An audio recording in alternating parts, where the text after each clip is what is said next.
சகரியா 4:8 வாசிப்போம். பின்னும் கர்த்தருடைய வார்த்தை எனக்கு உண்டாகி, அவர் செருபாபேலின் கைகள் இந்த ஆலயத்துக்கு அஸ்திபாரம் போட்டது, அவன் கைகளே இதை முடித்து தீர்க்கும். அதனால் சேனைகளின் கர்த்தர் என்னை உங்களிடத்திற்கு அனுப்பினார் என்று அறிவாய். கர்த்தர் நம்மை கொண்டு துவங்கின திட்டத்தை நம்ம கொண்டே முடிக்கிறவராக இருக்கிறார் என்று பார்த்தோம். யாரை கொண்டெல்லாம் தேவன் திட்டத்தை ஆரம்பித்தாரோ அவர்கள் எல்லாரையும் கொண்டு அதை நிறைவேற்றினார் என்று பார்த்தோம். சிலர் வாழ்க்கையில் அதை தரிசனத்தை அவங்க செய்யலை. ஆனாலும் கர்த்தருடைய திட்டம் அவங்கள கொண்டு தான் என்பதில் உறுதியாக இருக்கார். அங்கே வாசிப்போம். 1 சாமுவேல் 2ஆம் அதிகாரத்தை எடுத்துக்கொள்வோம். ஒரு தேவனுடைய திட்டம் நிறைவேற வேண்டுமானால் அந்த திட்டத்துக்கு அந்த மனுஷன் ஒத்துழைப்பு கொடுக்க வேண்டியதாக இருக்கிறது. அப்படி கொடுக்காத பட்சத்தில் தரிசனம் அவங்க வாழ்க்கையில் நிறைவேறலை. அப்படி நிறைவேறாத போது கூட ஆண்டவர் ஆனால் ஒரு விஷயத்தை வலியுறுத்துகிறாரு. நான் உன்னை கொண்டு தான் திட்டத்தை நிறைவேற்றும்படி நான் தீர்மானிச்சிருந்தேன் என்பதில் அவர் மாறவே மாட்டார். பாருங்கள், இவங்க மாறிட்டாங்க, ஆனால் அவர் என்ன செய்யலை, மாறவே இல்லை. அதை வாசிப்போமே. 1 சாமுவேல் 2ஆம் அதிகாரத்தில் 27ஆம் வசனத்தை வாசிக்கிறேன். தேவனுடைய மனுஷன் ஒருவன் ஏலிடத்தில் வந்து, கர்த்தர் உரைக்கிறது என்னவென்றால், உன் பிதாவின் வீட்டார் எகிப்திலே பார்வோனின் வீட்டில் இருக்கையில் நான் என்னை அவர்களுக்கு வெளிப்படுத்தி என் பலிபீடத்தின் மேல் பலியிடவும் தூபம் காட்டவும் என் சமூகத்தில் ஏபோத்தை தரிக்கவும் இஸ்ரவேல் கோத்திரங்களிலெல்லாம் அவனை எனக்கு ஆசாரியனாக தெரிந்து கொண்டு உன் பிதாவின் வீட்டாருக்கு இஸ்ரவேல் புத்திரருடைய தகன பலிகளெல்லாம் கொடுக்கவில்லையா? இங்கே என்ன சொல்கிறாரு? ஏலியை பார்த்து கர்த்தர் பேசுகிறார். ஏலி ஆரோனுடைய சந்ததியாக இருக்கிறார். அப்போ கர்த்தர் கேட்குறாரு, உன் பிதாக்கள் எங்கே இருந்தாங்க? அடிமையாக இருந்தாங்க. நான் அவர்கள் என்ன செஞ்சேன்? விடுதலாக்கி அழைச்சி கொண்டு வந்தேன். உன் பிதாவின் வீட்டார் அப்படின்னா இங்கே குறிப்பாக லேவி கோத்திரத்தை ஆசாரியன் ஊழியர் செய்கிறவர்களை குறித்து பேசுது. அங்கே தெளிவாக சொல்வார், உன் பிதாவின் வீட்டார் எகிப்திலே பார்வோனின் வீட்டில் இருக்கையில் நான் என்னை அவர்களுக்கு வெளிப்படுத்தி என் பலிபீடத்தின் மேல் பலியிடவும் தூபம் காட்டவும் என் சமூகத்தில் ஏபோத்தை தரிக்கவும் இஸ்ரவேல் கோத்திரங்கள் எல்லாம் அவனை எனக்கு ஆசனாக தெரிந்து கொண்டு. 12 கோத்திரம் இருந்தால் கூட ஒரு கோத்திரத்தை என்ன செஞ்சார்? அவருக்கு ஆசனாக இருக்கும்படி தெரிந்து கொண்டார். எல்லாரும் ஊழியம் செய்ய முடியாது. கர்த்தர் பர்டிகுலராக அவ்வளோ பேர் இருந்தால் கூட ஒரு கோத்திரத்தை தான் தெரிந்து கொண்டார், ஆசாரியனாக தெரிந்து கொண்டு. அப்போ கர்த்தர் கேட்குறாரு, உன் பிதாவின் வீட்டாருக்கு இஸ்ரவேல் புத்திரருடைய தகன பலிகளை எல்லாம் கொடுக்கவில்லையா? உங்களுக்கு சம்பவம் தெரியும்ல. இங்கே ஏலியினுடைய குமாரர்கள் என்ன செஞ்சாங்க கேட்டிங்கன்னா, கர்த்தருக்கு பலியிடுகிற அந்த கொழுமையானவைகளை பலியிடுவதற்கு முன்பாகவே என்ன பண்ணுறாங்க? அதை அவங்க எடுத்துக்கிறாங்க. அந்த சம்பவத்தில் வருது. பல தீமையான காரியங்களை கர்த்தர் சமூகத்திலே செய்கிறாங்க. அவங்க அதை ஏலி என்ன செய்யலை? கண்டிக்கலை. அப்போ இங்கே ஒரு தேவ மனுஷன் மூலமாக கர்த்தர் இந்த காரியத்தை என்ன செய்கிறாரு? சொல்கிறார். அப்போ கர்த்தரை கேட்குறாரு, ஒரு கொழுமையான பதார்த்தத்துக்காக அவர் கர்த்தர் கேட்குறாரு, உனக்கு தகன பலிகள் எல்லாம் கொடுக்கவில்லையா? எனக்கு வர்ற எல்லா, அதாவது சமூகத்தில் பலியிடப்படுகிற எல்லா தகன பலிகளும் யாருக்கு போகுது? யாருக்கு அடிக்கப்படுது? முதல்ல கர்த்தர் சமூகத்துக்கு முன்பாக பலியிடப்படுகிறது. ஆனால் அது யாருக்கு போகுது? ஆசாரியர்களுக்கு தான் போகுது. கர்த்தர் சொல்லியிருக்காரு, மற்ற எல்லா கோத்திரம் வேலை செய்யணும், லேவி கோத்திரம் என்ன செய்ய, வேலை செய்யக்கூடாது. என்னுடைய இதெல்லாம் ஆசாரியனுடையதுன்னு சொல்லி கர்த்தர் சொல்லிட்டார். இல்லை, எந்த மாற்றம் கிடையாது. அவருடையது, அவருக்கு வர்றது யாருக்குடையது? ஆசாரியனுடையது தான். அப்போ கர்த்தர் கேட்குறாரு, என்ன உனக்கு நான் கொடுக்கலையா? இஸ்ரவேல் புத்திரருடைய தகன பலிகளை எல்லாம் உனக்கு கொடுக்கவில்லையா? எவ்வளவு ஏராளமான ஆடுகள் அடிக்கப்படுது, ஆனால் நீ இப்படி ஒரு கொழுமையான பதார்த்தத்துக்காக இப்படி செய்யலாமா? தொடர்ந்து வாசிப்போம். என் வாசஸ்தலத்திலே செலுத்தும்படி நான் கட்டளையிட்ட என் பலியையும் என் காணிக்கையும் நீங்கள் உதைப்பானேன். என் ஜனமாகிய இஸ்ரவேலின் காணிக்கைகளில் எல்லாம் பிரதானமானவைகளை கொண்டு உங்களை கொழுக்க பண்ணும்படிக்கு நீ என்னை பார்க்கலையும் உன் குமாரரை மதிப்பானேன் என்கிறார். கர்த்தர் கேட்குறாரு, நீ நான் முக்கியமா இல்லை உன் குமாரன் முக்கியமா? பிள்ளைகள் முக்கியமா? முக்கியம். பிள்ளைகளோட யார் முக்கியம்? கர்த்தர் முக்கியம். பலிகளில் பிரதானமானது யாருக்கு? கர்த்தருக்கு. அந்த பிரதானமான அந்த கொழுமையானவைகளை யார் எடுத்துக்கிறப்ப? ஏலியும் குமாரன் எடுத்துக்கிறாங்க. அது தவறு. அப்போ என்னை விட உன் பிள்ளைகள் உனக்கு ரொம்ப முக்கியமா? அது என்னது? தப்புன்றார் கர்த்தர். நீ என்னை பார்க்கலும் உன் குமாரரை மதிப்பானேன். அந்த என்னை விட அந்த உறவு உனக்கு ரொம்ப முக்கியமா அப்படின்னு கேட்கிறார் கர்த்தர். தொடர்ந்து போட்டிருக்கு, வாசிப்போம். ஆகையால் இஸ்ரவேலின் தேவனாய் கர்த்தர் சொல்லுகிறதாவது, உன் வீட்டாரும் உன் பிதாவின் வீட்டாரும், வாசிப்போம் சத்தமாக, என்றைக்கும் என் சந்நிதியில் நடந்து கொள்வார்கள் என்று நான் நிச்சயமாய் சொல்லியிருந்தும் இனி அது எனக்கு தூரமாக இருப்பதாக. நல்லா கவனிங்க. அதாவது ஒரு ஆஃபீஸ்லேருந்து ரிஜெக்ட் பண்ணுறாரு கர்த்தர் யாரை? இந்த ஏலியை. அப்படி சொல்லும் போது கூட ரொம்ப தெளிவாக சொல்கிறாரு, ஓ விட்டாரும் உன் பிதாவின் விட்டாரும் எத்தனை நாள், எத்தனை வருஷத்துக்கு? முக்கியமான வார்த்தை, என்றைக்கும், ஃபாரெவர். ஏலி ஓ சந்ததியிலிருந்தா தொடர்ந்து யார் வரணும்? ஆசாரியன் வரணும், ஊழியக்காரன் வரணும். என்னுடைய திட்டமாக இருந்துச்சு. என்றைக்கும் என் சன்னதியில் நடந்து கொள்வார்கள் என்று நான் எப்படி சொல்லியிருந்தும், நிச்சயமாய் சொல்லியிருந்தும், இனி அது எனக்கு தூரமாக இருப்பதாக. அடுத்து போட்டிருக்கு, என்னை கனம் பண்ணுகிறவர்களை நான் கனம் பண்ணுவேன், என்னை அசட்டை பண்ணுகிறவர்கள் கனையினப்படுவார் என்று கர்த்தர் சொல்லுகிறார். எதுக்கு இதை நான் வாசித்தேன் அப்படின்னு கேட்டால், இங்கே வந்து ஏலி ரிஜெக்ட் பண்ணப்படுறாரு. ரிஜெக்ட் பண்ணப்படுவதற்கு முன்பாக கர்த்தர் பேசும்போது எப்படி சொல்கிறாரு? உன்னை கொண்டு ஒன்று ஆரம்பித்தேன், என்றென்றைக்கும் உன்னை கொண்டு தான் செய்வேன் நான் திட்டமாக நிச்சயமாக சொல்லியிருந்தேன் அப்படின்றதுல அவர் என்ன, கர்த்தர் என்ன செய்யறதில்ல, மாறுறதே இல்லை. அவர் ரொம்ப உறுதியாக இருக்கார். இப்போ அந்த ஏலிக்கு பதில் கர்த்தர் யாரை சூஸ் பண்ணார்? சாமுவேல். எப்பவுமே கர்த்தர் வந்து ஒரு அழைப்பை மிஸ் பண்ணும் பொழுது இன்னொரு ஆளை சூஸ் பண்ண எப்படி சூஸ் பண்ணுறாரு? ரொம்ப பெஸ்ட்டான ஆளை சூஸ் பண்ணார். அப்போ ஏலிக்கு பதில் யார் வர்றா? சாமுவேல் வர்றார். அதே போல் வாசிங்களேன், 1 சாமுவேல் 13ஆம் அதிகாரம் 13ஆம் வசனத்தை எடுத்துக்கொள்வோம். சாமுவேல் சவுலை பார்த்து, புத்தீனமாய் செய்தீர், உம்முடைய தேவனாய கர்த்தர் உமக்கு விதித்த கட்டளையை கை கொள்ளாமற் போனீர். மற்றபடி கர்த்தர் இஸ்ரவேலின் மேல் உம்முடைய ராஜ்யபாரத்தை என்றைக்கும் ஸ்திரப்படுத்துவார். சவுல் வந்து சில காரியங்களை பண்ணார். கொஞ்சம் கொஞ்சமாக செஞ்சுட்டு வந்துட்டு ஒரு முக்கியமான இடத்துல அமலேக்கியர்களை அழித்து தீர்க்கும்படி தேவன் சொன்னார். கர்த்தர் ஏதாவது ஒன்று சொல்கிறார் அப்படின்னா அது ரொம்ப ஆழமான ஒரு காரியமாக இருக்குது. இந்த அமலேக்கியன் வந்து பிசாசின் சந்ததிக்கு, பிசாசுக்கே அடையாளமாக இருக்கான். யார்? இந்த அமலேக்கியன்.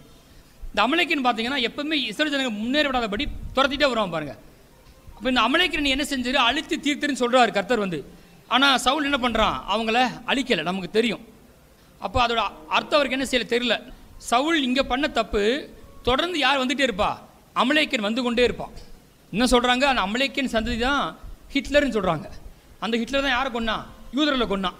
எவனோ அங்கே ஒன்று பண்ண தப்பு அது என்ன செய்யுது? தொடர்ந்து வந்துக்கிட்டே இருக்குது. அப்போ கர்த்தர் ஒரு ஒரு தீர்மானத்தை எடுக்கும்போது ரொம்ப ஆழமாக என்ன பண்ணுறாரு?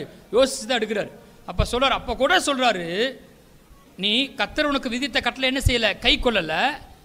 மற்றபடி அது செய்யாம விட்டுட்ட. கர்த்தர் இஸ்ரவேலின் மேல் உம்முடைய ராஜ்யபாரத்தை என்றைக்கும் ஸ்திரப்படுத்துவார். பிளான் வந்து நீ தான் என்னவா அந்த ராஜாவாக இருந்திருக்கணும், சவுல் இருந்திருக்கணும், அதுக்கப்புறம் யோனத்தானாக இருந்திருக்கணும், இப்படி தான் போயிருந்திருக்கணும். ஆனால் என்னவா மாறி போச்சு? சவுலுக்கு பதில் கர்த்தர் யாரை தேடினார்? இன்னொரு ஆளாக தேடினார். தன்னுடைய இருதயத்துக்கு ஏற்ற மனுஷன் தேடினார். அவன் யார்? தாவீது. அப்போ கர்த்தர் பாருங்க, எப்பயுமே வந்து ஒரு ஆள் மிஸ் ஆகும்போது அவர் ஒரு விஷயத்தை நிச்சயப்படுத்துகிறாரு. நான் உன்னை என்ன செய்யலை, தள்ளலை. உன்னை வந்து இந்த விஷயத்துக்கு அழைச்சது வந்து என்றென்றைக்கும் இருக்கும்படி தான் அழைச்சிருக்கிறேன். உன்னை கொண்டு அழைச்ச இந்த காரியத்தை, உன்னை ராஜாவை அழைச்சேன்னா, உன்னை ஆசாரியன் அழைச்சேன்னா, நீ என்றைக்குமே எப்படி இருக்கணும்? ஆசாரியனாக இருக்கணும். உன் சந்ததியில் யார் வரணும்? ஆசாரியன் வரணும். இதான் திட்டம். அவங்க அப்படிப்பட்ட ஆஃபீஸ்லேருந்து விளக்கப்படும் போது கூட கர்த்தர் தீர்வு என்ன சொல்கிறாரு? திட்டமாக என்றைக்குமே நீங்கள் தான் என்னோட திட்டம்ன்ற சொல்லிட்டு தான் செய்கிறார் ஆண்டவர். இன்னொரு ஆளை தெரியும், ரொம்ப ரேராக தான் அதில் பைபிளை பார்க்க முடியும் இந்த மாதிரி ஆட்களை. மத்தேயு 19:28 வாசிங்க. அதற்கு இயேசு, மறுஜென்ம காலத்திலே மனுஷகுமாரன் தம்முடைய மகிமையில சிங்காசனத்தின் மேல் வீற்றிருக்கும் போது என்னை பின்பற்றின நீங்களும், சத்தமாக வாசிங்க, இஸ்ரவேலின் 12 கோத்திரங்களையும் நியாயம் தீர்க்கிறவர்களாக 12 சிங்காசனங்கள் மேல் வீற்றிருப்பீர்கள் என்று மெய்யா உங்களுக்கு சொல்லுகிறேன். அப்போ இயேசு சுற்றி எத்தனை பேர் இருக்கிறாங்க? 12 சீசர் இருக்கிறாங்க. அதில் ஒருத்தர் அவுட் ஆக பாருங்க, நமக்கு நல்லா தெரியும். ஆனால் கர்த்தர் எப்படி சொல்லுவார் பாருங்க, தெளிவாக சொல்லுவார். 12 பேர் அழைச்சிருக்கேன், 12 பேருக்கு சிங்காசனம் ஆயத்தமாக இருக்குது. கர்த்தர் வந்து இப்படி பண்ணலை. அழைக்கிறது 12, அதில் ஒன்று போயிடும், அதனால் 12 சிங்காசனம் வேணாம், 11 போடு அப்படின்னு சொல்லலை. எத்தனை போடுறாரு? 12 தான் போடுறாரு. இவங்க கூட கேட்குறாங்க, எல்லாவற்றையும் விட்டு விட்டு உண்மை பின்பற்றினோமே எங்களுக்கு என்ன கிடைக்கும் அப்படி கர்த்தர் சொல்றாரு. இல்லை, இஸ்ரவேலுடைய 12 கோத்திரங்களை நீங்கள் என்ன செய்வீங்க? 12 சிங்காசனம் உட்கார்ந்து நீங்கள் நியாயம் தீர்ப்பீர்கள். அதில் யாரும் இருக்கிறா? யூதாஸ் இருக்கிறான். இயேசுவை காட்டி கொடுத்து மரித்த பிறகு பேதுரு கூட ஒன்று சொல்லுவார், சீட்டு போடுவாங்க. அந்த இடத்துக்கு யார் வருவான்னு இவங்களாம் ஒரு முயற்சி எடுப்பாங்க. அப்படி சீட்டு போடும்போது கூட பேதுரு சொல்லுவார், எல்லாருடைய இருதயங்களையும் அறிந்திருக்கிற கர்த்தாவே, யூதாஸ் என்பவன் தனக்குரிய இடத்துக்கு போகும்படி இழந்து போன இந்த ஊழியத்திலும் இந்த அப்போஸ்தல பட்டத்திலும் பங்கு பெறுவதற்காக. எப்படி வார்த்தை வருது? யூதாஸ் என்பவன் தனக்குரிய இடத்துக்கு போகும்படி இழந்து போன இந்த ஊழியத்திலும் இந்த அப்போஸ்தல பட்டத்திலும். அப்போ ஏற்கனவே அவனுக்கு என்ன ஆயத்தமாக இருந்துச்சு? ஊழியமும் அப்போஸ்தல பட்டமும் சிங்காசனம் ஆயத்தமாக இருந்துச்சு. யார் இழந்து போனா? யூதாஸ் தான் இழந்து போனான். இவங்களாம் இன்னொரு ஆளை சூஸ் பண்ணுறாங்க. ஆனால் கர்த்தர் ஒருத்தர் சூஸ் பண்ணி கொண்டு வந்தார். அவர் யார்? பவுல். தேவன் நியாயம் உள்ளவர். ஆமென். அவர்கிட்ட எந்த மிஸ்டேக், எந்த குறையும் கிடையாது. அவர் திட்டமானவர். அவர் எப்பயுமே சொல்கிறாரு, உன்னை ஒரு விஷயத்துக்கு அழைச்சிருக்கேன், உன்னை கொண்டு தான் செஞ்சு முடிப்பேன் அப்படின்றதில் ரொம்ப உறுதியாக இருக்கார். இன்னொரு முக்கியமான பார்ப்போம். ஆதியாகமம் 3ஆம் அதிகாரத்தில் 17ஆம் வசனத்தை வாசிப்போம்.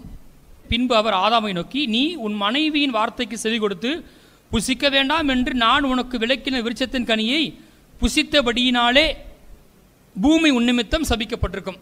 பூமி சபிக்கப்பட்டிருப்பது தேவனுடைய திட்டம் கிடையாது. பூமியை தேவன் என்னவா மாற்றும்படி ஆதாம்கிட்ட கொடுத்தாரு? பண்படுத்தி காத்து ஏதேன் மாதிரி முழு உலகத்தை பூமியை மாற்றணும். நீ கொஞ்சம் யோசித்து பாருங்களேன். ஆதாம் கத்திர வார்த்தையை விளக்கலை அப்படின்னா இந்நேரம் ஏதேனில் விளைந்த பொண்ணு என்ன செஞ்சிருக்கும்? பூமி முழுவதும் விளைந்திருக்கும். ஆனால் ஆதாம் ஒரு விஷயத்தை பண்ணிட்டாரு, நீ உன் மனைவியின் வார்த்தைக்கு செவி கொடுத்து நான் உனக்கு விளக்கின விருட்சத்தின் கனியை புசித்தபடி நாள் அப்படின்னு வருது.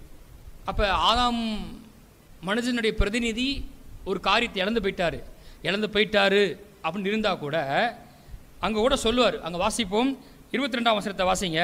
பின்பு தேவனாய கர்த்தர், இதோ மனுஷன் நன்மை தீமை அறியத்தக்கவனாய் நம்மில் ஒருவரை போலானான்.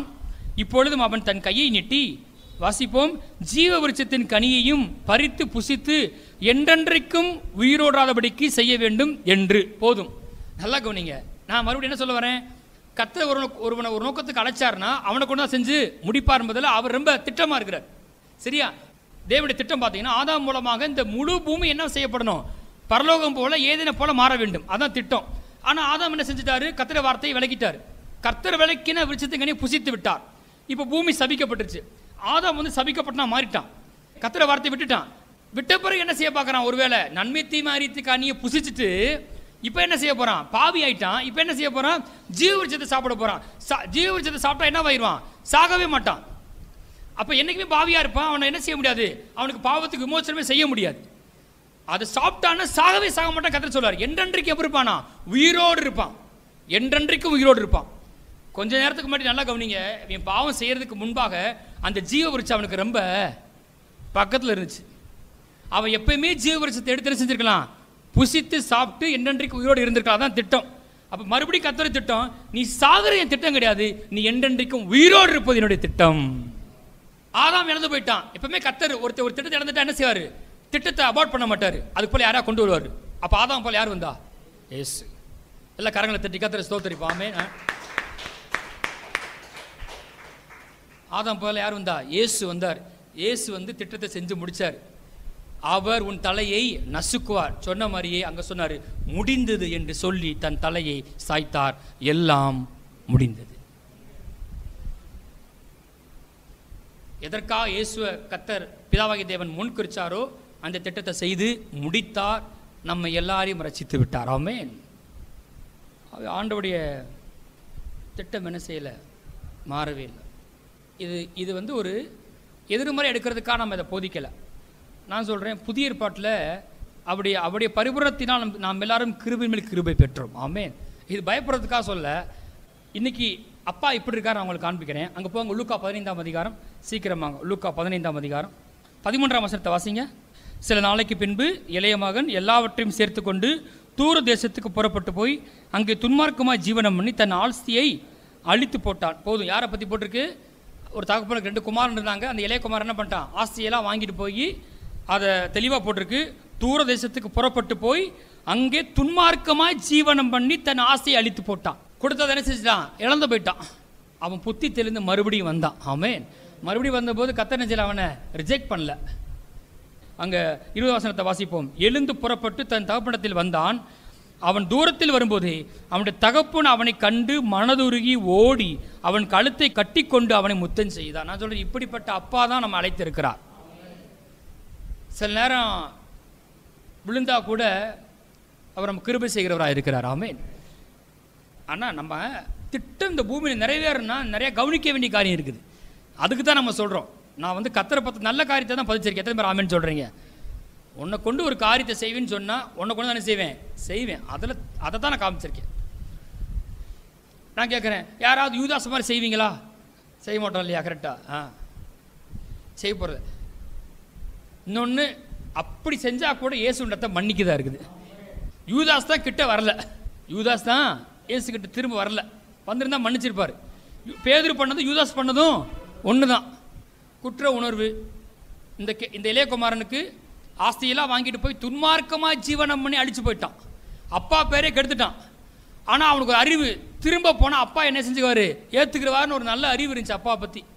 அப்பா என்ன பண்ணார், அவனை வருவான் காத்து கொண்டிருந்து, அவன் வந்தபோது தூரத்தில் வரும்போதே அவனை தகப்பன் அவனை கண்டு மனதுருகி ஓடி அவன் கழுத்தை கட்டி கொண்டு அவனை முத்தம் செய்தான். சும்மாவை விட்டாரு. அவன் சொல்கிறான், என்னவா செய்யுங்க. அவன் உண்மையிலே யார் அப்பாவுக்கு? சத்தமா பிள்ளை, குமாரன். இப்போ உடனே தப்பு பண்ணிட்டடா, இனிமேல் உனக்கு குமாரன் வச்சுக்கிற முடியாது, பேர் கெடுத்துப்பட்ட அப்படின்னு என்ன செய்யலை, சொல்லலை. ஆனால் நீ கூலிக்காரன்னு சொல்ல. என்ன சொன்னார், மறுபடியும் என்ன பண்ணார், குமாரனாக தான் வச்சார். முதல் இருந்த விட இன்னும் அதிகமாக கொடுத்தார், முதல் இருந்த விட அதிகமாக கொடுத்தார். அடுத்த வருஷத்தை வாசிங்க. குமாரன் தகப்பனை நோக்கி, தகப்பனே, பரத்துக்கு விரதமாகவும் உமக்கு முன்பாகவும் பாவம் செய்தேன், இனிமேல் உன்னுடைய குமாரன் என்று சொல்லப்படுவதற்கு நான் பாத்திரன் அல்ல என்று சொன்னான். அவனுக்கே தெரியுது. ஆனால் நல்ல வேலை, அப்படி சொல்லிட்டே கூட எங்கே வந்துட்டான், சத்தமாக சொல்லுங்க, அப்பா கிட்ட வந்துட்டான். அவனுக்கு நல்லா தெரியுது, இனி என்ன நான் பாத்திரனே கிடையாதுன்னு சொன்னால் கூட பாத்திரம் நல்லன்னு சொல்லிட்டு இங்கிட்டு போகலை. நம்ம யாருமே பாத்திரம் நல்ல, பாத்திரம் நல்லன்னு சொல்லிக்கிட்டே வர்றான். இனி உங்களுடைய குமாரன் சொல்லப்படுறதுக்கான பாத்திரம் நல்ல, பாத்திரம் நல்ல, பாத்திரம் சொல்லிட்டு பின்னாடி போகலை, தூரமாக போகலை. எங்கே வந்தான், அப்பா கிட்ட ஓடி வந்துட்டான். அங்கே பார்த்தா அவர் மனதுருக்கம், மனதுருகி அவனை கட்டி தழுவி முத்தம் செய்தான்னு பார்க்குறோம். 22ஆம் வசனத்தை வாசிங்க. அப்பொழுது தகப்பன் தன் ஊழியக்காரன் நோக்கி, நீங்கள் உயர்ந்த வஸ்திரத்தை கொண்டு வந்து இவனுக்கு உடுத்தி இவன் கைக்கு மோதிரத்தையும் கால்களுக்கு பாதரட்சைகளையும் போடுங்கள், கொளுத்த கன்றை கொண்டு வந்து அடியுங்கள், நாம் புசித்து சந்தோஷமாக இருப்போம். என் குமாரனாகிய இவன் மரித்தான், திரும்பவும் உயிர்த்தான், காணாமற் போனான், திரும்பவும் காணப்பட்டான் என்றான். அப்படியே அவர்கள் சந்தோஷப்பட தொடங்கினார்கள்.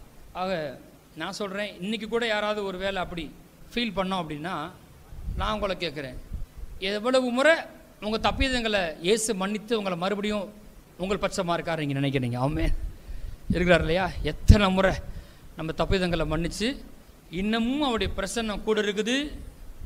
அவர் நமக்காக இருக்கிறாரு, நம் பட்சமாக இருக்கிறாரு, நமக்கு உதவி செய்கிறாரு, அவர் நம்ம இடத்துல பேசுகிறாரு.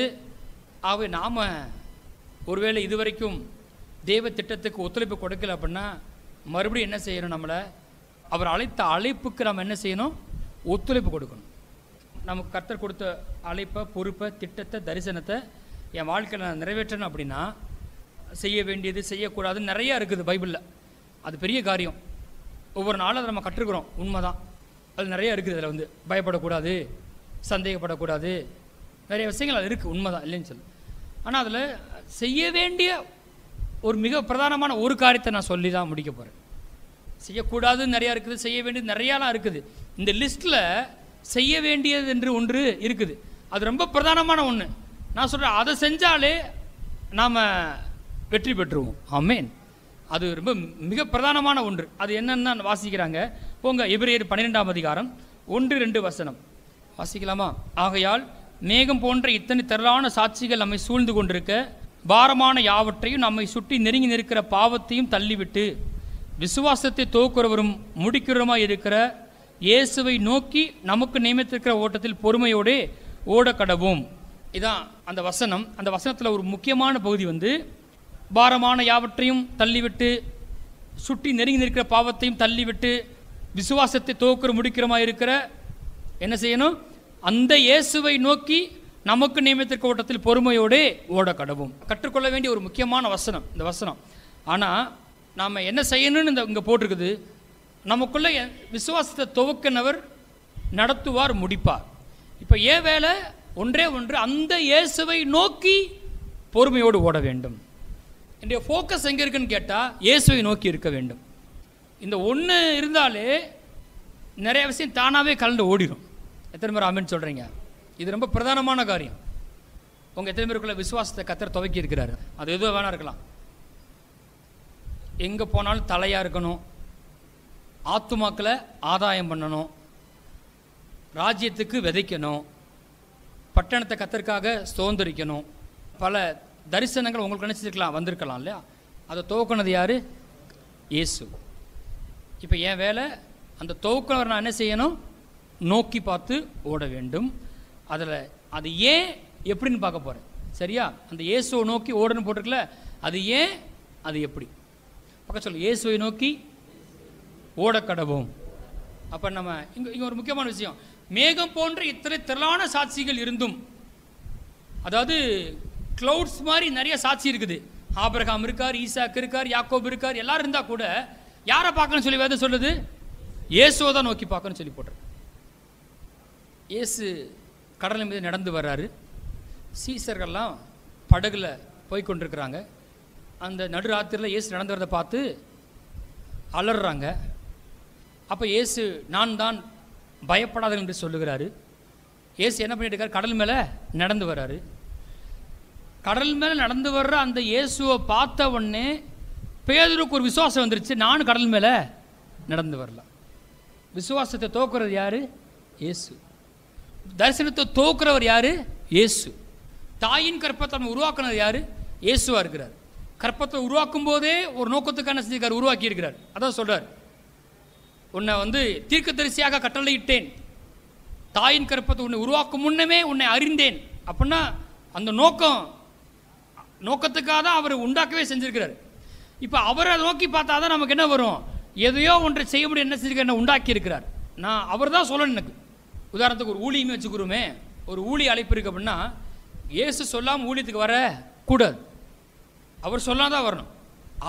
அவர் சொல்லுவார், நான் நினைக்கிறேன், எனக்கு நல்ல பிரசங்கம் வருது, அப்படி இப்படின்னு பல காரியங்கள் சொன்னால் கூட, நான் சொப்பனை பார்த்தேன், நான் தரிசனம் பார்த்தேன், அப்படி இப்படின்னு பல விஷயங்கள் பேசினா கூட இந்த அழைப்பு மாத்திரம் நிச்சயம் அந்த மனுஷன்ட்ட கர்த்தர் சொல்லுவார். பேர் சொல்லி தான் அழைப்பார். ஆமென். அப்படி தான் அழைப்பார். அதில் எந்த மாற்றம் கிடையாது.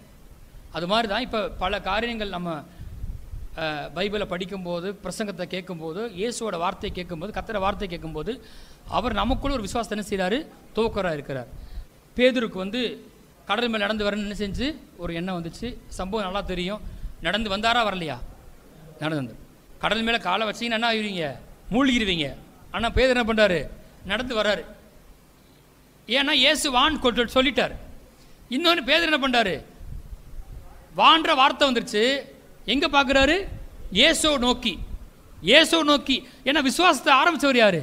இயேசு. இயேசு தான் சொன்னார். இயேசு தான் சொன்னார், இந்த கல்வியின் சபையை நான் கட்டுவேன். யார் சொன்னார்? இயேசு தான் சொன்னார். அந்த வார்த்தை இருக்கு. அந்த வார்த்தையை கொடுத்தவர் யார்? இயேசு. நான் யார் நோக்கி பார்க்கணும்? இயேசுவை தான் நோக்கி பார்க்கணும்.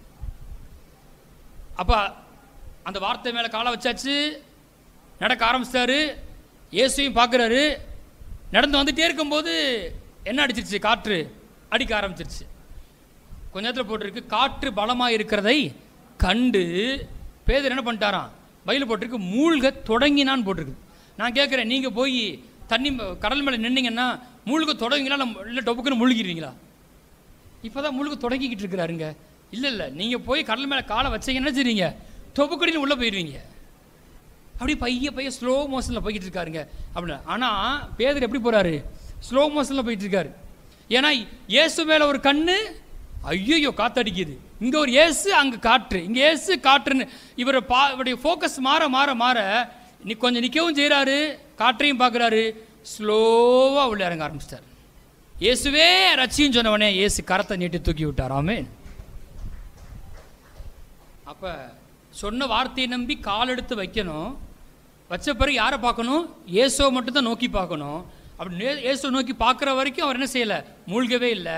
கண்டிப்பாக ரீச் பண்ணியிருந்திருப்பார். இன்னொன்று கேட்டிங்கன்னா, மறுபடியும் கையை பிடிச்சி தூக்கி விட்ட பிறகு நிறைய பேர் நினச்சிடுறாங்க, ஐயோ மூழ்க ஆரம்பிச்சாரு, அவ்வளோதான் கதை சீன் முடிஞ்சிச்சுன்னு நினைக்கிறான். கிடையாது. கண்டிப்பாக கரத்தை நீட்டுவார். ஆமென். திரும்ப நிற்க வச்சு நடக்க வைப்பார். ஆமென். திரும்ப பேதுரும் இயேசுவும் கடல் மேலே நடந்து தான் போட்டில் ஏறினாங்க.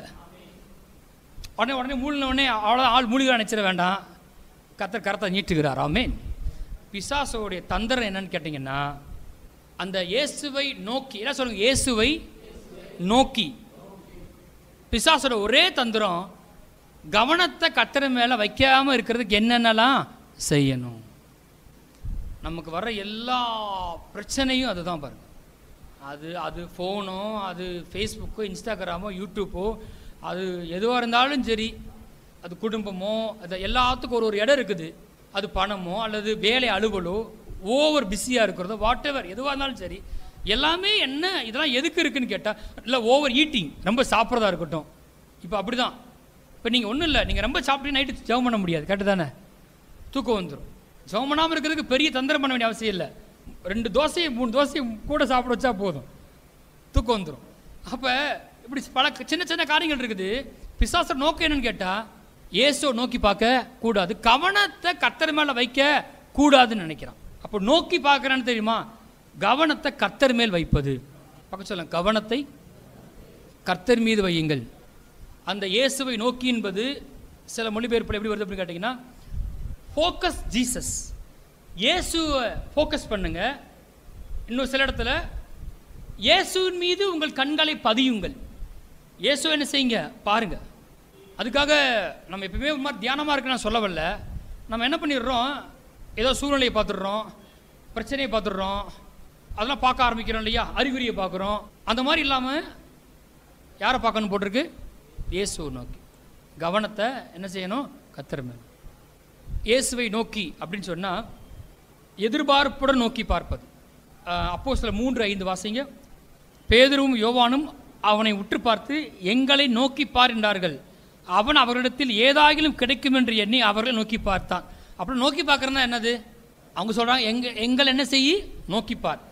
அவன் அவரிடத்தில் ஏதாகிலும் கிடைக்கும் என்று எண்ணி. வேறு நோக்கி பார்க்குற வேற இல்லை, எதிர்பார்ப்போடு பார்ப்பது. எங்களை நோக்கிப்பார் அப்படி சொன்ன உடனே அவன் என்ன பண்ணுறான்? ஆஹா, பெரிய காணிக்கா போட, பெரியதாக போட, பணத்தை போட போகிறன்னு நினச்சி எதிர்பார்ப்போடு பார்க்குறான். அப்போ நீங்கள் இந்த மாதிரி இயேசு அந்த மாதிரி எதிர்பார்ப்போடு பார்க்க போகிறீங்க. ஆமென். நோக்கி பார்க்கறதுன்னா கர்த்தரனுக்கு பெரியவர்களை செய்வார் என்கிற எண்ணத்தோடு எதிர்பார்ப்பது. ஏசாயா 50:7, கர்த்தராய் ஆண்டவர் எனக்கு துணை செய்கிறார், ஆகையால் நான் வெட்கப்படேன், நான் வெட்கப்பட்டு போவதில்லை என்று அறிந்திருக்கிறேன், ஆதலால் என் முகத்தை கற்பாறையை போலாக்கினேன். யார் சொல்கிறா? இயேசு சொல்லுகிறார். உங்களுக்கு தெரியும், ஒரு இடத்துல அவர் மரிக்கிற வேலை வரும்பொழுது சிலுவைக்கு போக நேரம் வந்த உடனே பைபிள் போட்டிருக்கு, இயேசு எருசலேமுக்கு நேராக தமது முகத்தை திருப்பின்னு போடு. எருசலேமை நோக்கி பார்த்தாராம், அழைப்பை பார்த்தாராம். ஏசு எப்படி பார்க்குறாரு பாருங்க. பார்த்துட்டு அவருக்கு ஒரு ட்ரஸ்ட் இருக்குது. என்னென்னா, கர்த்தராய் ஆண்டவர் எனக்கு துணை செய்கிறார், ஆகையால் நான் வெட்கப்படேன், நான் வெட்கப்படல் என்று அறிந்திருக்கிறேன், ஆதலால் என் முகத்தை கற்பாறையை போலாக்கினேன். அவ்வளவு மன உறுதியோடு இருக்கிறார் அந்த ஓட்டத்தில். கண்டிப்பாக கர்த்தர் என்னை கொண்டு அடைச்ச காரியத்தை செய்து முடிப்பார். இங்கே பேதுரு நடந்து வரும்போது இயேசுவும் இருக்கிறாரு, காற்று இருக்குது. அட்ட டயத்தில் 2 காரியத்தை பார்க்க முடியாது. நான் கேட்குறேன், நீங்கள் ஒரு கண்ணில் ஒன்று இன்னொன்று கண்ணில் பார்க்க முடியுமா? கழுகு பார்க்குமா? நம்ம பார்க்கலாமா? அப்படி நம்ம முடியாது, கரெக்டா? நம்மளால் பார்க்க நமக்கு 2 கண்ணு இருக்கு இல்லையா? அந்த கண்ணில் ஒன்று இந்த கண்ணு ஒன்று பார்க்க முடியாது. 2 கண்ணும் ஒரு காரியத்தை தான் பார்க்கணும். அப்போ யாரை பார்க்கணும்? காற்றை பார்க்கணுமா, சூழ்நிலையை பார்க்கணுமா, இயேசுவை பார்க்கணுமா? இயேசுவை மட்டும் தான் பார்க்கணும். 2 காரியத்தை நம்மளால் ஃபோக்கஸ் பண்ண முடியாது. உதாரணத்துக்கு ஆபிரகாம் பற்றி போட்டிருக்கு, சாராளுடைய கற்பம் செத்து போனதையும் தன் சரீரம் செத்து போனதையும் என்ன செய்யலை? எண்ணாதிருந்தான். எண்ணாம தான் எதை பார்த்தாருன்னு கேட்டிங்கன்னா 2 காரியத்தை பார்த்தாரு. உன்னை ஜாதிகளுக்கு தகப்பனாவேன்ற வார்த்தையும் அதை சொன்னவர் உண்மையில என்பதை நோக்கி பார்த்தார். அவருடைய இருதயத்தில் எப்பவுமே ஃபோக்கஸ் எங்கே இருந்துச்சுன்னு கேட்டிங்கன்னா, ஐயோ சரீரம் செத்து போச்சு, சாலை கற்பம் செத்து போச்சு, இனி எங்கே பெல்ல பிறக்க போகுதுன்ற இடத்துலையே அதை பார்க்கவே இல்லை. அவருடைய ஃபோக்கஸில் எங்கே இருந்துச்சு? கர்த்தர் சொன்ன வார்த்தை, அந்த வாக்குத்தத்தம் பண்ணவர் உண்மை இல்லவர். அங்கேயும் ஒரு கண்ணு இங்கே ஒரு கண்ணு வைக்கல, தெளிவாக போட்டுருச்சு. ஆபிரகாம் தன் சரீரம் செத்து போனதையும் சாருடைய கற்பம் செத்து போனதையும் என்ன செய்யலை? எண்ணாதிருந்தான். அதை பற்றி எந்த எண்ணமும் அவனுக்குள்ள என்ன செய்யலை? இல்லவே இல்லை. அது ஒருவேளை முட்டாள்தனமாக தெரியலாம், ஆனால் அதை பற்றி அவன் மைண்ட் பண்ணவே இல்லை. அவன் கர்த்தரை வார்த்தை தானே செஞ்சான், நோக்கி பார்த்தான். நான் படிக்கிறப்பெல்லாம் அப்படி தான் பாருங்கள். கர்த்தர் என்னை வாளாக்காமல் தலையாக்குவார், நான் கீழாகாமல் மேலாவேன். வேலையில் ஜாயின் பண்ணும்போது அந்த வசனத்தை எடுத்து 15 பேர் இருப்போம் ஒரு ரூமில், வேலைச்சேரியில். ஆனால் அந்த வசனத்தை அவ்வளோ பேர் இருந்தால் கூட கொஞ்சம் கூட நான் வெக்கப்படாமல் என்ன செஞ்சேன்னா, அந்த வசனத்தை கேலண்டரில் எழுதி அங்கே வச்சுருப்பேன் பாருங்கள். அப்புறம் கால் சென்டர் தான் வேலையை ஆரம்பித்தேன். அந்த வசனம் என் வாழ்க்கையில் நிறைவேறிச்சு. ஆமென். எப்பவுமே அதுதான் ஃபோக்கஸ். அங்கே என்ன நடக்குன்றதையும் அங்கே என்ன ரேட்டிங் எடுக்குன்றதையும் எழுதி வச்சு அதை நோக்கி பார்ப்பேன். அதே மாதிரி நடக்கும் பாருங்கள். யார் அச்சீவ் பண்ண முடியாது டார்கெட்டை கூட அச்சீவ் பண்ண முடிஞ்சிச்சு. அதை ஒவ்வொரு நாள் பார்த்துட்டு போவேன். இப்போ கூட பாருங்கள், நம்மளை சூழ்ந்து நிறைய பிரச்சனை இருக்கலாம், ஆனால் இருதயம் ஒரு விஷயத்தை என்ன செய்யுது, ஃபோக்கஸ் பண்ணுது. கர்த்தர் எனக்கு சொன்னதை கண்டிப்பாக நிறைவேற்றுவார். அங்கே போவோம். பிலிப்பியர் 3ஆம் அதிகாரத்துக்கு எடுத்துக்கொள்ளுங்கள். 11 முதல் 14 வாசிப்போம். பிலிப்பியர் 3:11 முதல். அவருக்காக எல்லாவற்றையும் நஷ்டமென்று விட்டேன், குப்பையுமாக எண்ணுகிறேன். நான் அடைந்தாயிற்று அல்லது முற்றும் தேறினவனானேன் என்று எண்ணாமல். எண்ணலை, அதாவது ஃபோக்கஸ்ன்றது இந்த கண்ணில் மட்டும் இருக்கிறது கிடையாது, நம்ம உள்ள எண்ணத்தை பார்க்குறோம், எண்ணுகிறத பொறுத்து இருக்குது. நான் அடைந்தாயிற்று அல்லது முற்றும் தேறினவனானேன் என்று எண்ணாமல், கிறிஸ்து இயேசுவினால் நான் எதற்காக பிடிக்கப்பட்டேனோ அதை நான் பிடித்து கொள்ளும்படி ஆசையாய் தொடர்கிறேன். சகோதரரே, அதை பிடித்து கொண்டேன் என்று நான் எண்ணுகிறதில்லை. ஒன்று செய்கிறேன், பின்னானவைகளை மறந்து முன்னானவைகளை நாடி கிறிஸ்து இயேசுவுக்குள் தேவன் அழைத்த பரம அழைப்பின் பந்தய பொருளுக்காக லக்கை நோக்கி தொடர்கிறேன். ஆகையால் நம்மில் தேர்ந்தவர்கள் யாவரும் இந்த சிந்தையாய் இருக்க கடவோம். எந்த காரியத்திலாவது நீங்கள் வேறே சிந்தையாய் இருந்தால் அதையும் தேவன் உங்களுக்கு வெளிப்படுத்துவார். தொடர்ந்து வாசிங்க 16. ஆகிலும் நாம் எதுவரையில் தேறியிருக்கிறோமோ அது முதல் ஒரே ஒழுங்காய் நடந்து கொண்டு ஒரே சிந்தையாய் இருப்போமாக. இது ரீச் பண்ணிட்டு நான் நினச்சிக்கிறது இல்லை, முற்றும் தேறினவன் நான் எண்ணிக்கிறது கிடையாது. பின்னானவர்களை மறந்து முன்னானவர்களை நாடி நான் கிறிஸ்து இயேசுக்குள் எதற்காக பிடிக்கப்பட்டேனோ அதை பிடிக்கும்படி என்ன செய்கிறேன், ஆசையாய் தொடர்கிறேன். அந்த லக்கை நோக்கி தொடர்கிறேன்னு சொல்லுகிறார். அப்போ எப்பயுமே இயேசு கொடுத்த அந்த தரிசனம், அந்த விசுவாசம், அந்த வசனம், அந்த லக்கு நம் கண்களுக்கு முன்பாக இருக்குன்னு பாருங்கள். நான் காமிச்சு முடிக்க பாருங்க. முக்கியமான விஷயம், எப்படி கண்களுக்கு முன்பாக வைக்கிறது. இப்போ பிரச்சனை என்னன்னா, நம்ம எதையோ கண்ணுக்கு முன்னாடி வச்சுக்கிட்டே இருக்கிறோம். ஆங்கிலத்தில் ஒரு வார்த்தை இருக்குது, பிஹோல்டு. பிஹோல்டுனா நான் என் கண்ணுக்கு முன்னாடி எதை வச்சிருக்கிறேன்றதுக்கு.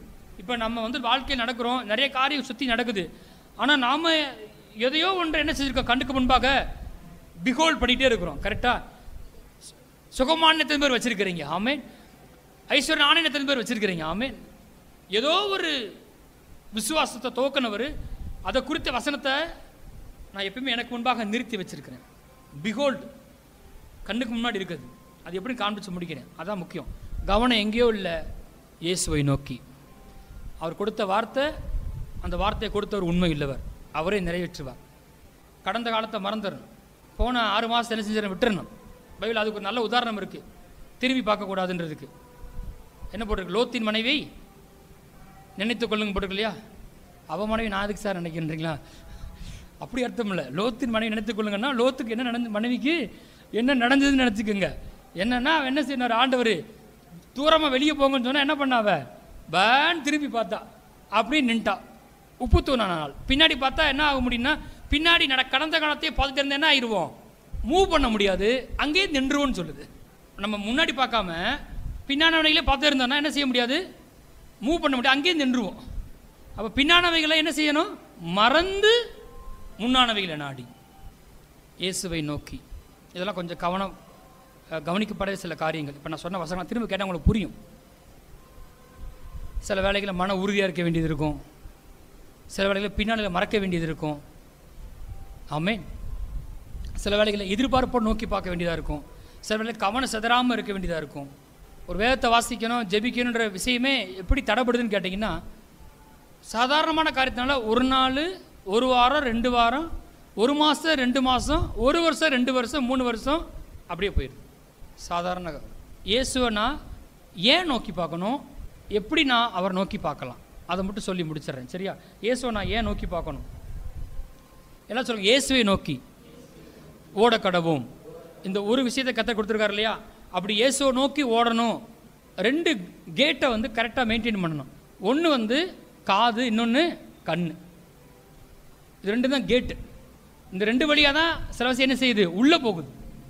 ஒன்று காது, இன்னொன்று கண். இந்த 2 கேட்டை கண்ட்ரோல் பண்ணாமல் நம்ம உள்ளே என்ன பார்க்கன்றத மாற்ற முடியாது. ஃபோக்கஸ் ஆன் ஜீசஸ் அப்படின்னு சொல்கிறோம், இயேசுவை ஃபோக்கஸ் பண்ணணும்னு பார்க்கணும்னு சொல்கிறோம். ஆனால் நான் கேட்குறதெல்லாம் எதையோ இருக்குது, நான் பார்க்குறலாம் எதையோ இருக்குன்னா இயேசுவை ஃபோக்கஸ் பண்ண நம்ம இயேசுவை என்ன செய்யலை, பார்க்கலன்னு அர்த்தம். இயேசுவை பார்க்கறது ரொம்ப முக்கியம். ஏன் அப்படின்னு கேட்டால், திருப்புங்க என்னாகும் 21ஆம் அதிகாரம் 8-9 வாசிப்போம். அப்பொழுது கர்த்தர் மோசையை நோக்கி, நீ ஒரு கொள்ளிவாய் சர்ப்பத்தின் உருவத்தை செய்து அதை ஒரு கம்பத்தின் மேல் தூக்கி வை, கடிக்கப்பட்டவன் எவனோ அவன் அதை நோக்கி பார்த்தால் பிழைப்பான் என்றார். அப்படியே மோசே ஒரு வெண்கல சர்ப்பத்தை உண்டாக்கி அதை ஒரு கம்பத்தின் மேல் தூக்கி வைத்தான். சர்ப்பம் ஒருவனை கடித்தபோது அவன் அந்த வெண்கல சர்ப்பத்தை நோக்கி பார்த்து பிழைப்பான், பிழைத்தான். எங்கே பார்க்கணும்? சில்லடிக்கப்பட்ட இயேசுவை நோக்கி பார்க்கணும். விசுவாசத்தை தோக்கிறவர் முடிக்கிற மாதிரி இருக்கிற இயேசுவை பார்க்கணும். இங்கே போட்டிருக்குது சர்ப்பம் கடிச்சிருச்சு, ஆனால் அதுலேருந்து விடுதலை வேணும் அப்படின்னு சொன்னால், சுகமாகணும்னு சொன்னால் எங்கே பார்க்கணும்? இயேசுவை பார்க்கணும். அடிக்கப்பட்ட இயேசுவை நோக்கி பார்க்கணும். வெண்கல சர்ப்பத்தை நோக்கி பார்த்து பிழைப்பான். சுகவீனமாக இருக்குது, பலவீனமாக இருக்குது, சாபமாக இருக்குது. அதுலேருந்து விடுதலை எப்படி வருதுன்னு கேட்டால், எனக்காக சாபத்தை சுமந்த, எனக்காக வியாதியான அந்த இயேசுவை நோக்கி பார்க்கும்போது நான் சுகமடைகிறேன். நீ இயேசுவை பார்க்கலாம் பிழைக்க முடியாது. இயேசுவை நோக்கி பார்த்தாதான் பிழைப்பு. அவர் தான் நோக்கி பார்க்கணும். அடுத்து வாசிங்க, சங்கீதம் 34:5. அவர்கள் அவரை நோக்கி பார்த்து பிரகாசம் அடைந்தார்கள், அவர்கள் முகங்கள் வெட்கப்படவில்லை. ஏதோ விஷயம் நடக்குது. நம்ம பைபிளோட பார்க்குறோம் இல்லையா, கர்த்தர் தம் முகத்தின் ஒளியே உன் மீது பிரகாசிக்க பண்ணி, தமது முகத்தின் ஒளி உன் மீது பிரசன்னமாக்கி. கர்த்தர் முகம் உங்கள் மேலே இருந்துச்சுன்னா அற்புதம் நடக்கும். ஆமேன். முகத்திலிருந்து தான் பிரகாசம் வருது. நானும் எங்கே பார்க்கணும்? இப்போ அவர் முகத்தை தான் பார்க்கணும். அப்போனா தான் என்ன செய்யும்? அவர் பிரகாசம் என் மேலே விடுவோம். அதான் போட்டிருக்கு, அவர்கள் யார் நோக்கி பார்த்து? அவர்கள் அவரை நோக்கி பார்த்து, இயேசுவை நோக்கி பார்த்து பிரகாசம் அடைந்தால் அவர் முகங்கள் வைக்கப்படவில்லை. நீங்கள் எத்தனை பேர் இயேசுவை நோக்கி பார்க்குறீங்க? ஆமேன். இயேசுவை நோக்கி பார்த்தா கண்டிப்பாக என்ன வரும்? பிரகாசம் வரும். முகங்கள் என்ன செய்யாது? வைக்கப்படாது. வாசிப்போம், ஏசாயா 45:22. பூமியின் எல்லையெங்கும் உள்ளவர்களே என்னை நோக்கி பாருங்கள், அப்பொழுது ரட்சிக்கப்படுவீர்கள். நானே தேவன், வேறு ஒருவரும் இல்லை. ரட்சிப்புக்கு யாரை பார்க்கணும்? எந்த பிரச்சனைக்கும் நமக்கு விடுதலை யார் தான் தர முடியும்? ஏசு தான் தர முடியும். பூமியின் எல்லை எங்கும் உள்ளவர்களே என்ன செய்யுங்க? என்னை நோக்கி பாருங்கள் போட்டு.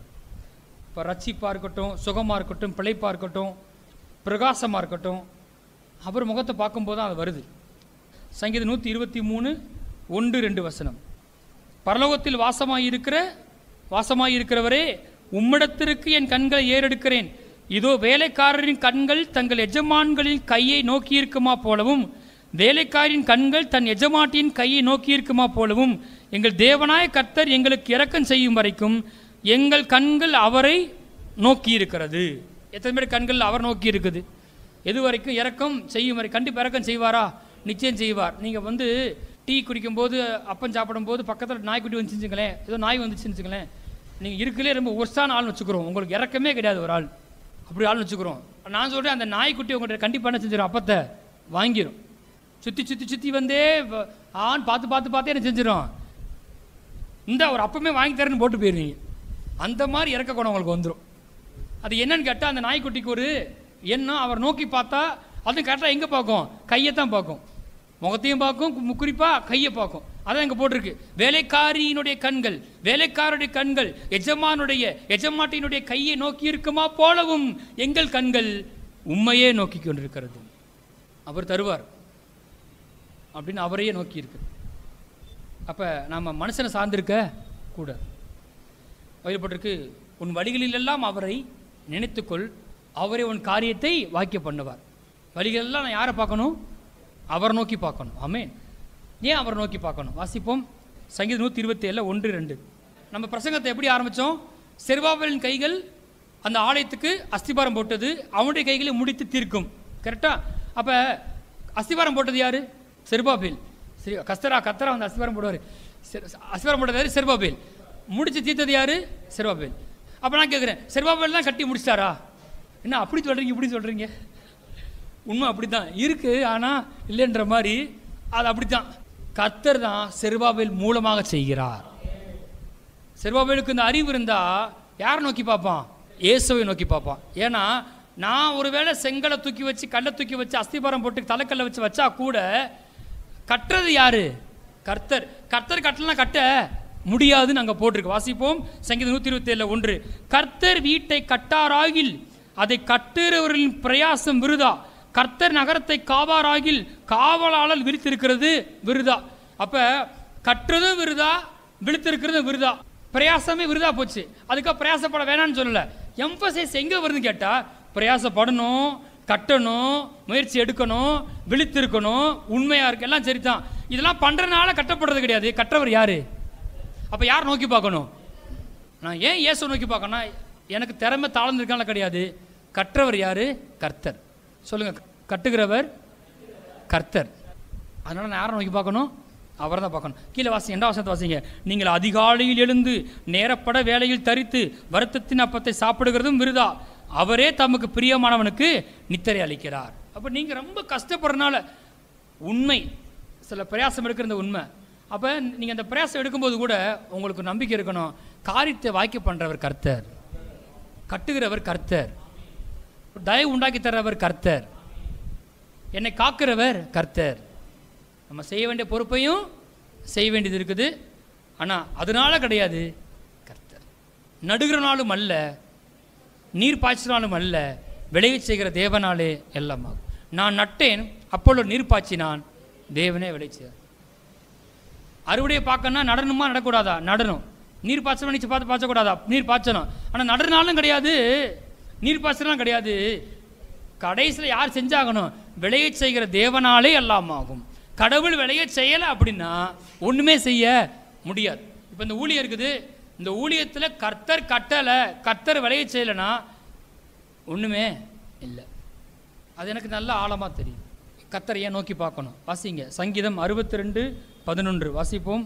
தேவன் ஒரு தரம் விளம்பினார், 2 தரம் கேட்டிருக்கிறேன். வாசிப்போம். வல்லமை தேவனுடையது என்பது எல்லாம் சொல்லுங்க. வல்லமை தேவனுடையது சொல்லுங்க. வல்லமை தேவனுடையது. சம்பாதிக்கிறதுக்கு வல்லமை தர்றவர் கர்த்தர், சுகமாக இருக்கிறதுக்கு வல்லமை தர்றவர் கர்த்தர். என்னை பலப்படுத்துகின்ற கிறிஸ்துவினாலே எல்லாவற்றையும் செய்ய எனக்கு பலன் உண்டு. எல்லாவற்றையும் செய்ய பலன் உண்டுன்றது முக்கியம் கிடையாது. அதுக்கு முன்னாடி என்ன வருது? என்னை பலப்படுத்துகின்ற கிறிஸ்துவினாலே. என்ன சொல்லுங்க? என்னை பலப்படுத்துகின்ற கிறிஸ்துவினாலே எல்லாவற்றையும் செய்ய எனக்கு பலன் உண்டு. பின்னாடி வார்த்தையை பார்த்தீங்களா? எல்லாவற்றையும் செய்ய எனக்கு பலன் உண்டுன்னு போட்டிருக்குது. நீங்கள் நம்ம யாரும் நம்புகிறோமா? அதை கொஞ்சம் கஷ்டம் நம்புறது. எல்லாவற்றையும் செய்ய பலன் உண்டுன்னு போட்டிருக்குது. நம்மள நாமே அப்படி பலன் கிடையாது. என்னை பலப்படுத்துகின்ற கிறிஸ்துவினாலே எல்லாவற்றையும் செய்ய எனக்கு பலன் உண்டு. அதான் ரொம்ப முக்கியம். வல்லமை யார் தர்றா? கர்த்தர் தர்றார். வயலு போட்டுக்கு தம்மை பற்றி உத்தம இரு தொழிற்கிறவர்களுக்கு தம்முடைய வல்லமை விளங்க பண்ணும்படிக்கு கத்தரிக்கரங்கள் பூமி எங்கும் உலாவிக் கொண்டிருக்கிறது. பார்க்குறோம் இல்லையா? கர்த்தர் வானத்தில் இருக்கிறாராம், வானத்திலிருந்து பூமியிலே பார்க்கும்படிக்கு தம்மை தாழ்த்துகிறான்னு போட்டிருக்கு. அவர் எளியவனை புழுதிலிருந்தும் சிறியவனை குப்பையிலிருந்தும் என்ன செய்கிறாரு? உயர்த்துகிறார். மலடியை சந்தோஷமான பிள்ளைத்தாட்சிக்கு வீட்டிலே குடியிருக்க பண்ணுகிறார். அல்லேலூயா. நல்லா கவனிங்க. கர்த்தர் வானத்துக்கு மேலே உட்காந்துக்கிட்டு வானத்துக்கு கீழாக பார்க்கிறார்னா எதை யாரை பார்க்குறாரு தெரியுமா? குப்பையை பார்க்குறாரு, புழுதியை பார்க்குறாரு. நீங்கள் யாரை பார்க்குறீங்க? இப்போ நான் கேட்குறேன், உங்கள்கிட்ட சொல்லுங்கள். நீங்கள் யாரை பார்க்குறீங்க? கர்த்தர் எங்கே பார்க்குறாரு? தம்முடைய வல்லமை விளங்க பண்ண முடியுமான்னு கீழே பார்த்துட்டு இருக்காரு. இப்போ நீங்கள் எங்கே பார்க்கணும்? இயேசுவை நோக்கி. நீங்கள் வேறு எங்கேயுமே பார்க்கக்கூடாது. வேறு யார்ட்டையுமே உங்களை தூக்குறதுக்கு வல்லமை கிடையாது. உங்களை உயர்த்துறதுக்கு, உங்களை ஐஸ்வர்யமாக்குறதுக்கு வல்லமை வேற எங்கேருந்தே வராது.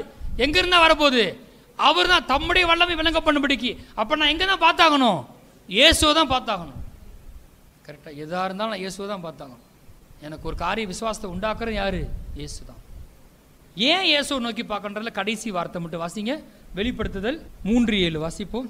பிலதெல்பியா சபையின் தூதனுக்கு நீ எழுத வேண்டியது என்னவெனில், பரிசுத்தமுள்ளவரும் சத்தியமுள்ளவரும் தாவீதின் திறவுகோலை உடையவரும் ஒருவரும் பூட்டக்கூடாதபடிக்கு திறக்கிறவும் ஒருவரும் திறக்கக்கூடாதபடி பூட்டுவருமாய் இருக்கிறவர் சொல்லுகிறதாவது, உன் கிரியைகளை அறிந்திருக்கிறேன்.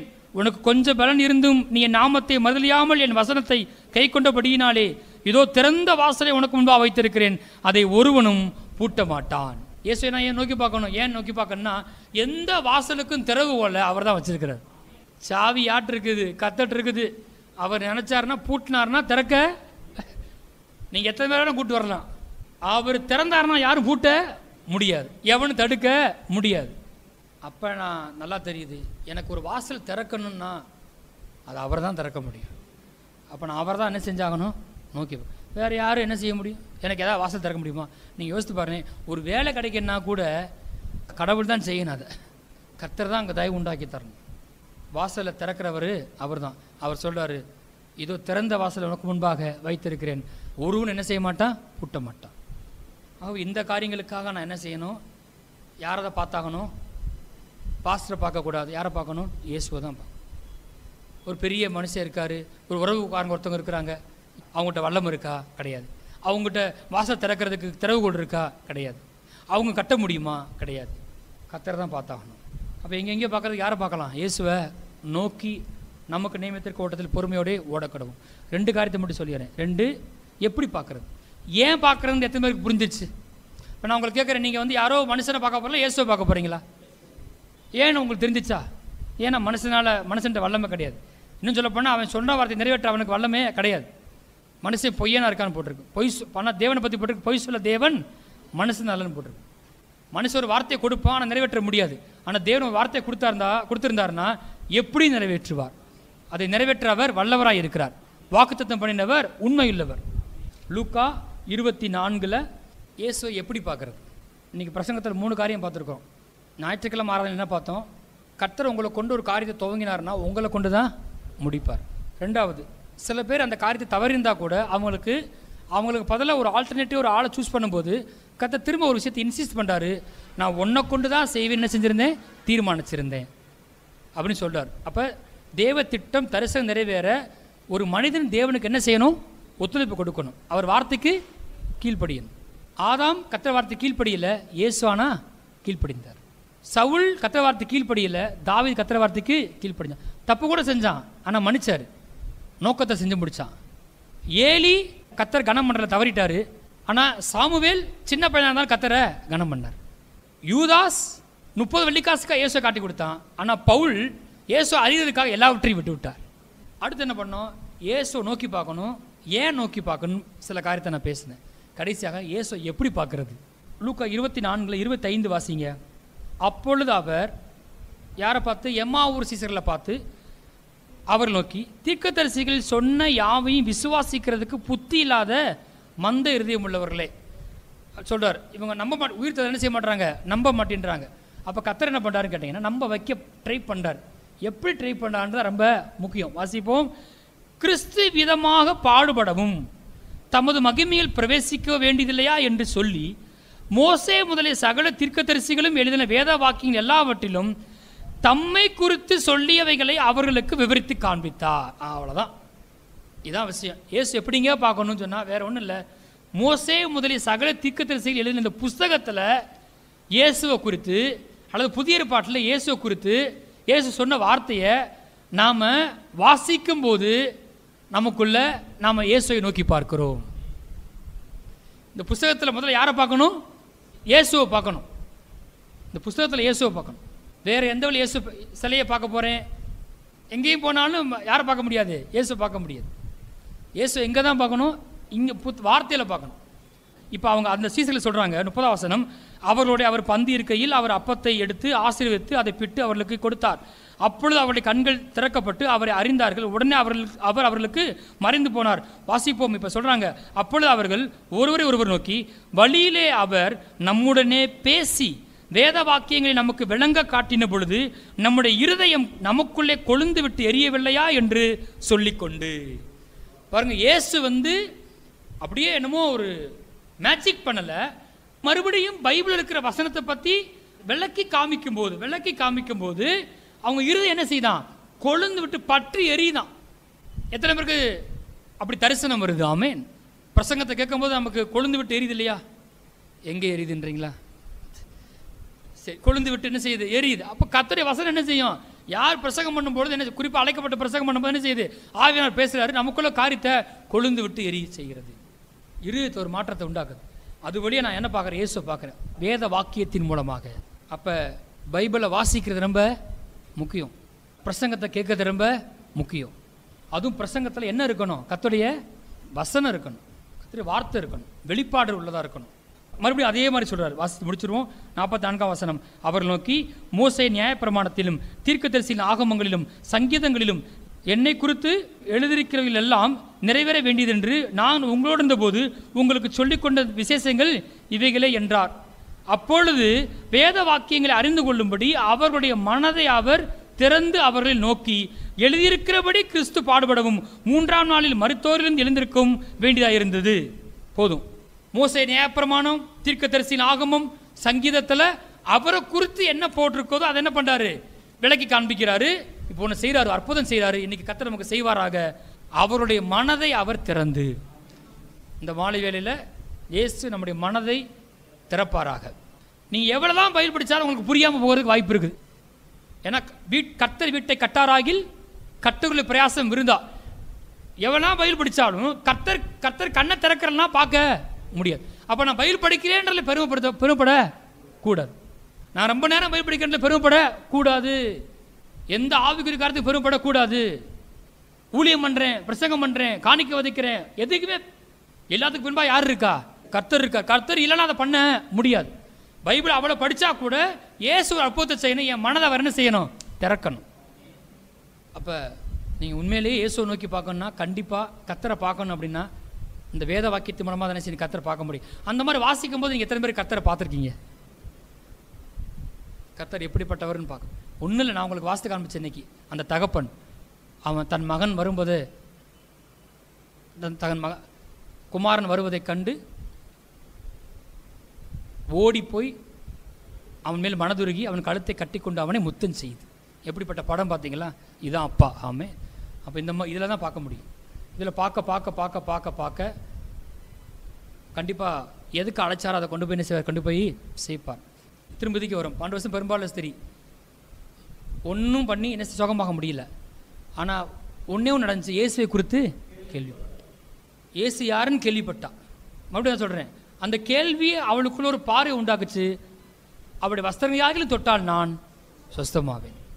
கேள்வி பார்வை என்ன செய்து மாற்றுது. அதான் அந்த கண்ணும் இந்த காது ரொம்ப முக்கியம். பைபிளை வாசிக்கிறது, இன்னொன்று காது வழியாக பிரசங்கத்தை கேட்கறது, ரெண்டுமே என்ன செய்யுது? இருதயத்தின் பார்வையை மாற்றுது, ஃபோக்கஸை மாற்றுது. ரெண்டாவது காரியம், ஜெபிப்பதன் மூலமாக ஜெபத்தில் போய் கர்த்தரை துதிச்சு நேரத்தை ஒதுக்கி தொடர்ந்து ஜெபிக்க நீங்கள் இயேசுவை நோக்கி பார்க்கிறீர்கள். தேவனுடைய வல்லமையை பெறுவதற்கு 2 வழி இருக்குது. ஒன்று இந்த உலகத்தில் வச்சிருக்க இந்த பிரமாணத்தை நீங்கள் பின்பற்றினாலே அவருடைய வல்லமை வெளிப்பட்டுரும்.